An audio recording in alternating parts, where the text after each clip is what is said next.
4 races into the 2022 season and already 2 different first-time winners. Who got it done today? The answer may surprise you a little.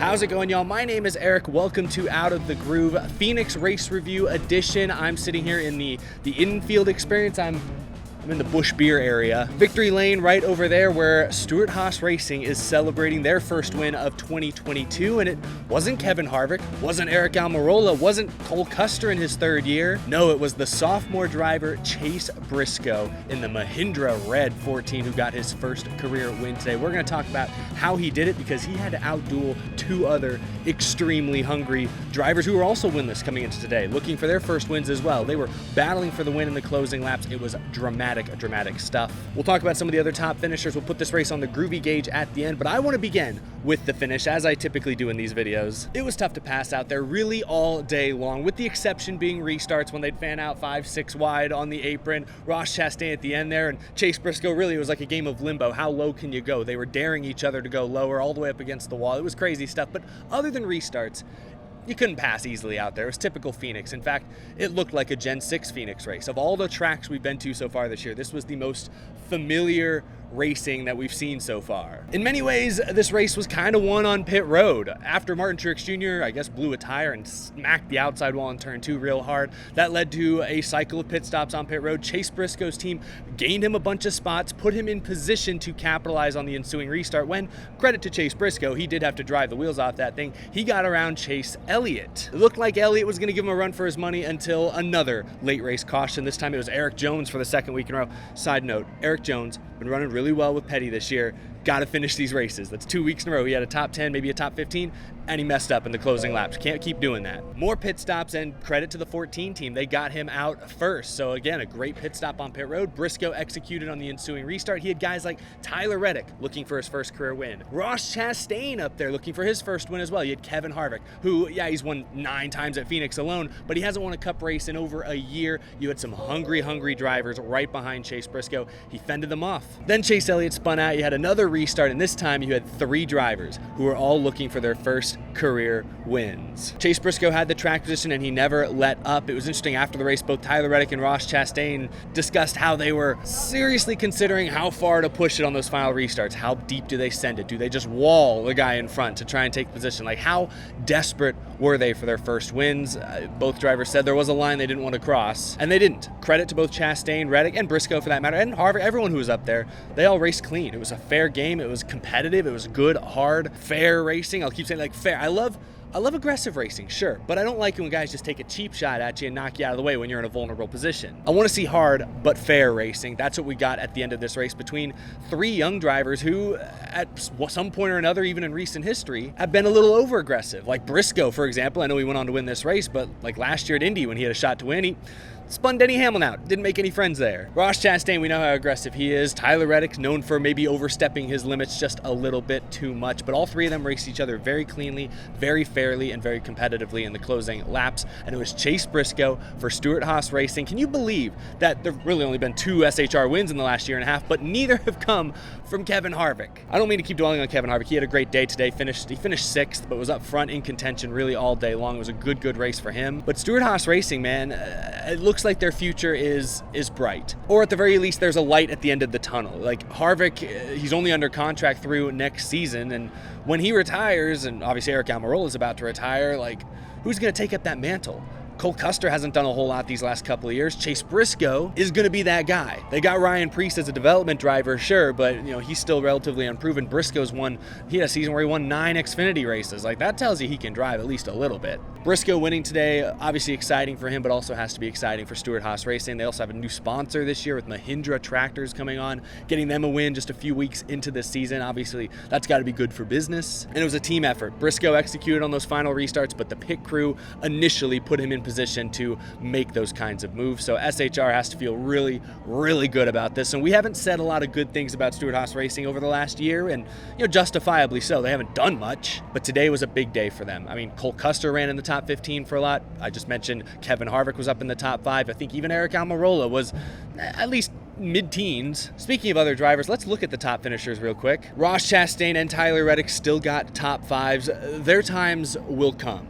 I think especially in the case of Tyler Reddick, he's led so many laps already this year. He's been in contention to win several races already this season. He didn't seem too beat up about this loss after the race. Obviously disappointed for sure, but not completely dejected. And I think the reason he's still able to smile a little bit and shake it off is because he knows, based on the speed they've had the beginning of this season, he's going to have more chances this year. He's going to win a race this season. I think he's still going to put up a crooked number in the win column, if you ask me. So even though he didn't win today, no reason to be dejected and devastated if you're Tyler Reddick or any of his fans. If you're Ross Chastain, I mean, Suarez, despite a late race speeding penalty, still drove back up to 9th, as you can see there. So the Trackhouse cars have speed. I've said this almost every week at this point, but every single week there's a couple of I call them the other Chevy teams, and that's disrespectful, I know, but that's kind of how they're considered. Like, there's Hendrick, and then there's everybody else the last few years. But these other Chevy teams, RCR, Trackhouse, Petty GMS occasionally, every week a couple of those guys surprise us. They either lead laps, run in the top 5. Suarez already has a top 5 this year. Reddick's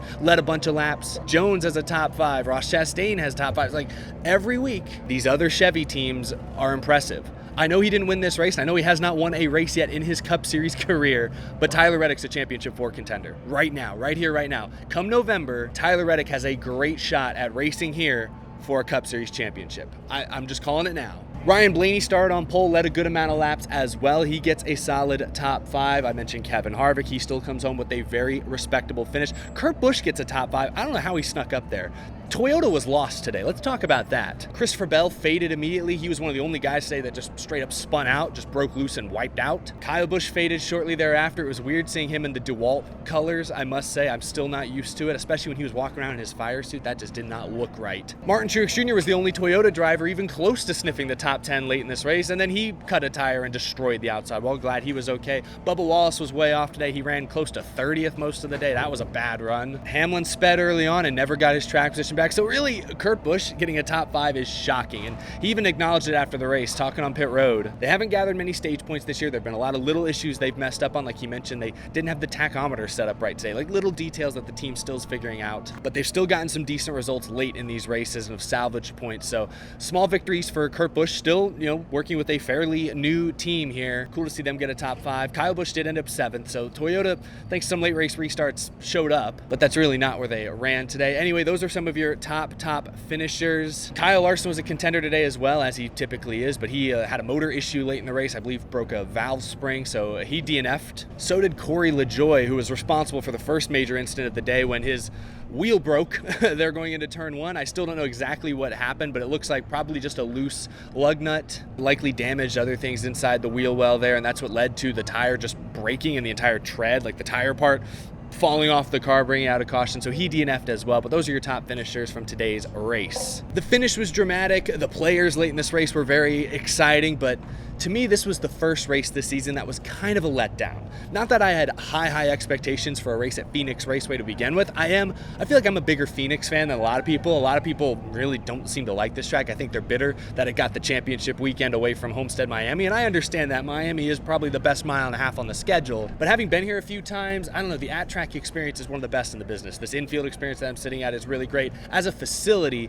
it is one of the best NASCAR has to offer. I think it's more than deserving of a championship weekend date for that alone, but sure, the racing on track is hit or miss, and that's how today was. Stage 2, at one point I clocked in, it was close to 30 minutes straight where the top 8 in the running order never changed. Not one pass, nothing. And they were all pretty close to each other the whole time, and it wasn't necessarily all an aero thing. Again, this race looked a lot like the races we saw at Phoenix last year with the Gen 6. Now, also an interesting tidbit, this was the first time this season where we went to a track with less horsepower under the hoods than we had at this track last year. So remember, these shorter ovals, last year had 750 horsepower, this year it's 670. They're running 670 everywhere except the super speedways. Maybe that played into it. I'm sure that made it a little tougher to pass. Tires didn't seem to wear out too dramatically in this race, so I don't know, a lot of different factors at play, but yeah, this was not a thrilling race for 80-90% of it. Some great moments for sure. You had enough incidents, tire failures, etc., that broke the race up and allowed for some restarts, allowed for different pit road cycles to play out and different players to move up or move back, whatever. But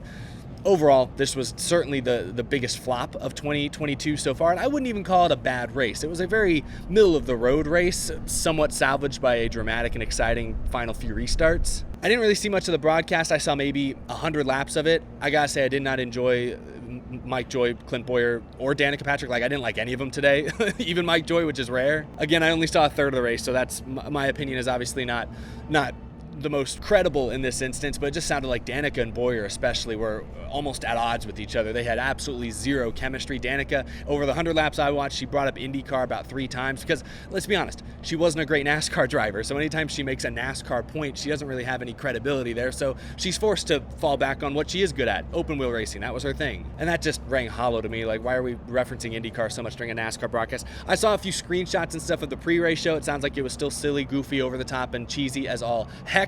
I'm just going to ignore pre-race for the rest of this year. I think all of us should probably do the same. If you're trying to get a new friend or someone to watch NASCAR for the first time, don't show them the pre-race. Turn it on during the national anthem or something. It's sad that it's come to this, but that's what you got to do at this point. Anyway, let's put this thing on the groovy gauge. I'm going to give it a 60%. Again, it was saved by all the late race restarts, and more importantly, by who was up front in those late race restarts. A bunch of young drivers, hungry drivers looking for their first win. That made it exciting. You didn't know what they were going to do. Was Chastain going to go lower than anyone had ever been? Was Reddick going to be able to rip the top and carry that momentum? Was he going to push Briscoe? Like, what was going to happen? We didn't know. And I'm glad that the 3 young drivers raced each other fairly, like I said. Finish didn't disappoint me at all. The rest of the race, it was the first meh race of 2022. I'll take that as a win. If you told me that it would take until Phoenix, knowing that we had to go through Auto Club in Las Vegas, you told me it would take till Phoenix for us to have kind of a meh race this season, I would have taken it, and I'm taking it now. That's a victory in my book.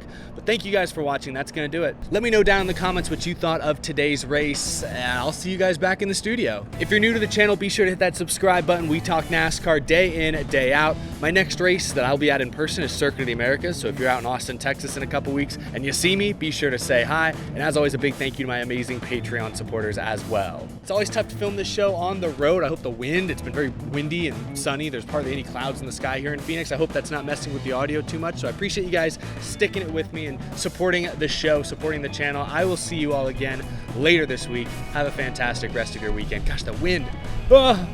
Literally almost blew my mic over. I have this like water bottle almost empty. I've been having to catch it from sliding off this table this whole time. Anyway, thanks for watching, y'all. Y'all don't need to know all the behind the scenes, the boring details. Thanks for watching.